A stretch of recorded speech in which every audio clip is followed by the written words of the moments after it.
اب جو مشتاق صاحب ہو گئے یا دیگر جو اس فلوٹیلا کے حوالے سے مطلب ایک رابطہ ہونا گورنمنٹ ٹو گورنمنٹ تو ہو نہیں سکتا، تعلقات ہمارے نہیں ہیں، ہمارا پاکستان کا مشن بھی وہاں پر نہیں ہے کیونکہ ڈپلومیٹک ٹائز نہیں ہے ہمارے ان کے ساتھ کسی طور پر. تو اب مشتاق صاحب کی حوالے سے حراست کی خبر ہو یا ویریفیکیشن آف ڈفرینٹ انفارمیشن ہو کہ بھائی ہاں یہ وہاں فلاں جگہ پر موجود ہیں یا اسرائیلی فورسز کی حراست میں ہیں یا نہیں ہے، کیونکہ ابھی تک تو ہم ایک طرح سے پھر بھی 99% کنفرمیشن ہونے کے ساتھ بھی ہم ایک مفروضے کا ایلیمنٹ تو رہتا ہی ہے کہ بھائی شاید وہ نہ ہو اس میں یا وہ وہاں پر نہ ہو. تو اب یہ آپ لوگوں سے گورنمنٹ، آپ لوگوں کی ڈیمانڈ کیا ہے گورنمنٹ سے کہ گورنمنٹ کیا کرے، کیونکہ مشن تو وہاں پر ہمارا ہے نہیں. جی دیکھیے، ہماری ڈیمانڈ تو یہی ہے گورنمنٹ سے کہ سب سے پہلے تو ان کی جو سیف ریٹرن ہے وہ سب سے بڑی ہماری ڈیمانڈ ہے. لیکن ہم نے ہمیشہ یہ بات کی ہے کہ اس کے لیے اسرائیل کے ساتھ کسی قسم کے رابطے جو ہیں وہ ہمیں منظور نہیں ہیں، کیونکہ یہ ایک طرح سے ریکگنیشن کی طرف بات جائے گی. تو اس کی ہم شدت سے اس کی ہم کہنا چاہیے کہ اس کو ہم روکتے ہیں، اس کو مسترد کرتے ہیں. لیکن یہ کہ جو انٹرنیشنل فورمز ہیں، آپ UN کے فورم کو استعمال کریں، اور اس کے ساتھ ساتھ جن کنٹریز کے ساتھ آپ کے ڈپلومیٹک ٹائز ہیں اور وہ اسرائیل کے ساتھ بھی ہیں ان کے ٹائز، تو آپ ان کو استعمال کر سکتے ہیں. آپ امریکہ کے تھرو آپ جا سکتے ہیں. ابھی تو آپ کے بہت اچھے تعلقات اور بہت دوستیاں جو ہیں وہ اس وقت بہت عروج پر ہیں، تو مطلب بہت سے ڈپلومیٹک بھی اس کے لیے چینل استعمال ہو سکتے ہیں. اچھا، اب جو مشتاق صاحب کی بات ہم نے چلائی پروگرام میں، جو پچھلی دفعہ ہماری ان سے جب انٹرویو پہ بات ہوئی، ٹیونس میں وہ موجود تھے، تونیشیا میں، اور انہوں نے یہ عزم کا اظہار کیا کہ چاہے میں ڈپورٹ ہو جاؤں یا گرفتار ہو جاؤں، اور گرفتاری کے بعد ڈپورٹ وہ مجھے کریں، پاکستان واپس بھی جائیں، جو بھی کریں، میں واپس فلسطین جاؤں گا، میں واپس غزہ جاؤں گا. تو آپ سے بھی انہوں نے اسی قسم کی بات کی تھی. جی بالکل ایسا ہی. آپ نے دیکھا ہوگا کہ ہم نے یہ آج کی بات نہیں ہے، مطلب ہم طوفان الاقصی کے بعد سے جو 7 اکتوبر کے بعد سے جو جینوسائیڈ شروع ہوا ہے، 2 سال اب ہونے والے ہیں، تو ہم تو مستقل سڑکوں پر ہیں. ہم کبھی پریس کلب پر ہیں، ہم ٹی چوک پر ہیں. تو یہ والی جو چیز ہے یہ مطلب ایسے نہیں کہ اچانک ہو گئی. تو جب آپ کو پتہ چل رہا ہوتا ہے پورے شعور کے ساتھ یہ کہ ایک لمبی جنگ ہے اور آپ نے اس میں کھڑے رہنا ہے، تو ظاہر ہے کہ پھر دوسرا آپ دیکھیں کہ جو نان مسلمز ہیں، آپ گریٹا تھمبر کو دیکھیں کہ وہ 22 سال کی ایک چھوٹی سی لڑکی ہے اور اس کا کوئی ایمانی اور اسلام کا رشتہ بھی نہیں ہے غزہ کے لوگوں کے ساتھ، لیکن وہ ابھی انسانیت جون سے اب تک یہ 3را فلوٹیلا ہے وہ جو لے کے جا چکی ہے. تو مطلب جب وہ لوگ نہیں رک رہے، بار بار اٹیمپٹس کر رہے ہیں. تو مشتاق صاحب کیا کہتے تھے کہ اگر وہ واپس آ جاتے ہیں گرفتاری کے بعد، ڈپورٹ ہو جاتے ہیں جو بھی، تو کیا پھر وہ واپس جائیں گے؟ جی بالکل ایسا ہی ہے. صرف یہ فلوٹیلا اس پورے مشن کا ایک پارٹ ہے، لیکن بہت امپورٹنٹ پارٹ ہے.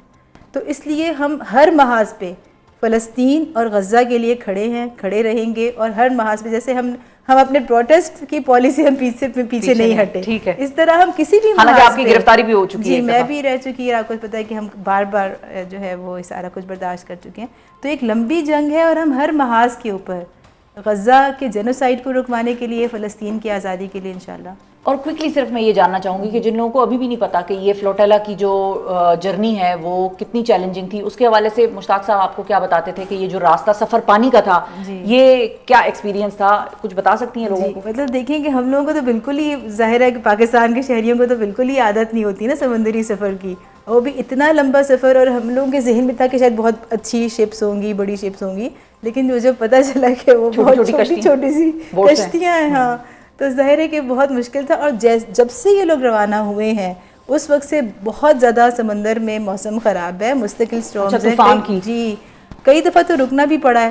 تو مطلب اتنی چھوٹی چھوٹی کشتیوں میں اتنا لمبا سفر، اور جبکہ لہریں بھی اتنی، یعنی کہ موسم بھی بہت خراب ہے، تو ظاہر ہے کہ بہت مشکل ہے. اور لیکن اللہ کا شکر ہے کہ بہت سے لوگوں کا انہیں بتایا کہ طبیعت خراب ہوئی، الٹیاں آ رہی ہیں اور یہ سارا سر چکر آ رہا ہے، لیکن الحمدللہ ان کی صحت جو ہے وہ ٹھیک رہی، کوئی ایسا بہت بڑا ایشو نہیں ہوا. آخری جو اطلاعات آپ تک موصول ہوئی تھیں وہ کیا تھیں؟ لاسٹ انفارمیشن جو مشتاق صاحب کے حوالے سے آپ تک پہنچی ہے؟ جی بسم اللہ الرحمن الرحیم. اصل میں آپ کو دیکھا ہوگا آپ نے کہ ان کا 2 دن پہلے ہی ان کا اپنا جو پرسنل فون تھا وہ تو جیم ہو چکا تھا، اور اس کے بعد وہ اپنی شپ پر ہی موجود ایک اور صاحب کے فون سے اپنی ویڈیوز بھی ہمیں بھیج رہے تھے، اور ہمارا رابطہ ظاہر ہے اس طرح تو نہیں ہو رہا تھا، لیکن پھر بھی ضرورت کے تحت رابطہ ہو رہا تھا. کل رات سے پھر وہ نمبر بھی بلاک ہو گیا جب ہم نے دیکھا کہ ان کی آفیشیل پیجز پہ جب آیا سمودھ فلوٹیلا کی انٹرسیپشن ہو گئی ہے، تو اس کے بعد سے وہ نمبر بھی بند ہو چکا تھا اور ہمارا رابطہ ختم تھا. اس کے مطلب ہمیں یہ لگا کہ شاید وہ بھی اریسٹ ہیں یا جو بھی بہرحال.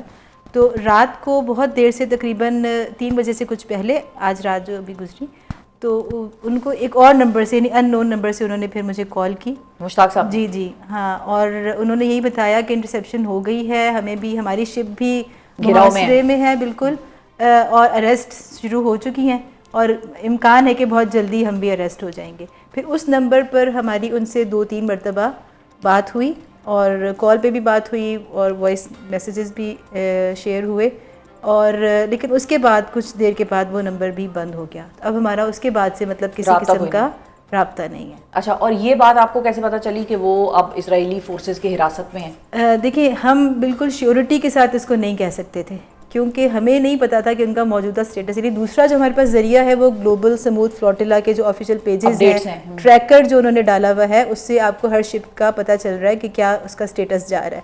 تو اس میں تو ان کی شپ کا سٹیٹس سیلنگ آ رہا تھا, لیکن بات یہ تھی کہ وہ بہت ٹریکر بھی بہت دیر سے اپ ڈیٹ ہو رہا تھا. ظاہر کنیکٹیوٹی کے بھی ایشوز تھے نا, تو اس وجہ سے ہمارے پاس دوسری سورس وہی ہے. لیکن ظاہر ہے میرا خیال ہے کہ ہم بہت شیورٹی سے تو یہ نہیں کہہ سکتے, لیکن جو حالات اور ماحول جو چیزیں بتا رہا تھا وہ تو یہی تھا کہ ان کے سارے کنیکشنز ان کے بند ہیں. اچھا, تو زیادہ امکان اسی بات کا ہے کہ وہ حراست میں. اور آخری بھی جو خبر آئی ہے وہ یہ کہ جو تصویر آئی ہے, جی نہیں, حراست کی تو تصویر نہیں ہے, لیکن جو آخری جو خبر آفیشیل پیج سے آئی ہے جی ایس ایف کے, اس میں یہی ہے کہ صرف ایک ویسل جو ہے وہ رہ گئی ہے, باقی سب کو انہوں نے انٹرسیپٹ کیا ہے اور سب کے لوگوں کو انہوں نے اپنی اریسٹ میں. اچھا, اور یہ جو فلوٹیلا کا جو انتظامیہ ہے ان کے ساتھ ہے کوئی رابطہ آپ لوگوں کا؟ جی بالکل, ہمارے جو آفیشیل سے ان کا رابطہ ہے, لیکن بہت کم ہوتا ہے. ظاہر ہے ان کے اوپر اتنا بہت بڑا مشن ہے, یعنی ہسٹورک مشن ہے کہ جس میں 44 کنٹریز اور 45 تقریباً شپس اور 500 کے قریب بندے, تو ان کے لیے بھی بہت اسٹیئرنگ کمیٹی, ایک طرف ساری جو ہے ٹیکنیکل چیزوں کو دیکھنا, پھر ایک طرف جو سیکیورٹی ایشوز ہیں, پھر ساری معاملات کو دیکھتے ہوئے ان کے لیے بہت مشکل تھا کہ وہ ہر کنٹری کا کہ جو ریپرزینٹیٹیو ہے ان کے پیچھے جو ٹیم ہے اس کے ساتھ مستقل رابطے میں رہیں. تو بہت کم ہو پاتا تھا, بہت کم مشکل سے, لیکن بہرحال. لیکن اس کے بعد ہوا کوئی ایک آدھا رابطہ نہیں, اس کے بعد سے ہمارا کل رات سے ہمارا ان کے ساتھ رابطہ نہیں. اچھا, فلوٹیلا کے انتظامیہ سے ابھی تک نہیں ہوا. اچھا, اب جو پاکستان میں حکومت کا ایک رسپانس آیا ہے, وزیر اعظم صاحب کی ٹویٹ سامنے آئی ہے ہمارے, انہوں نے مذمت کی ہے, دیگر لوگوں نے مذمت کی ہے اور خراج تحسین پیش کی ہے مشتاق صاحب کے عزم کو, حوصلے کو. اب گورنمنٹ آپ لوگوں کے ساتھ کوئی رابطے میں آئی, کچھ انہوں نے بتایا آپ کو, کوئی بات چیت ہوئی گورنمنٹ کے نمائندوں کی طرف سے آپ لوگوں سے؟ جی, پہل تو ہم نے کی, مطلب گورنمنٹ کی طرف سے تو ظاہر ہے یہ مشن تو بہت پہلے سے چل رہا تھا اور یہ سارے خدشات بہت پہلے سے بہت کلیئرلی نظر آ رہے تھے, لیکن گورنمنٹ کی طرف سے کوئی ایسی سپورٹ نہیں تھی. حالانکہ اس سے پہلے بھی ہم نے پریس کانفرنس بھی کی, ہم نے راؤنڈ ٹیبل بھی کی, ہم مسلسل پروٹیسٹ میں بھی اپنے مطالبات پریس ریلیز کی شکل میں دیتے رہے, کوئی رابطہ نہیں تھا. لیکن ہم نے خود سے کچھ اقدامات کیے. ہم نے موفا کے اندر بھی ایک لیٹر سبمٹ کیا اور اس میں ہم نے کہا کہ گورنمنٹ کی یہ ذمہ داری ہے کہ فورن منسٹری کی طرف سے کچھ اسٹیپس لیے جائیں ان کی پوری کہنا چاہیے سیکیورٹی کے لیے. اس کے بعد ہم نے ایک پٹیشن بھی فائل کی, سینٹ کے اندر بھی ریزولوشن سبمٹ ہوئی ہے کچھ پارلیمنٹیرینز کی طرف سے, لیکن چونکہ اس وقت سیشن نہیں ہے تو فلور پہ نہیں آئی. تو سب سے بڑھ کے ہم نے اسلام آباد ہائی کورٹ میں پٹیشن کی ہے.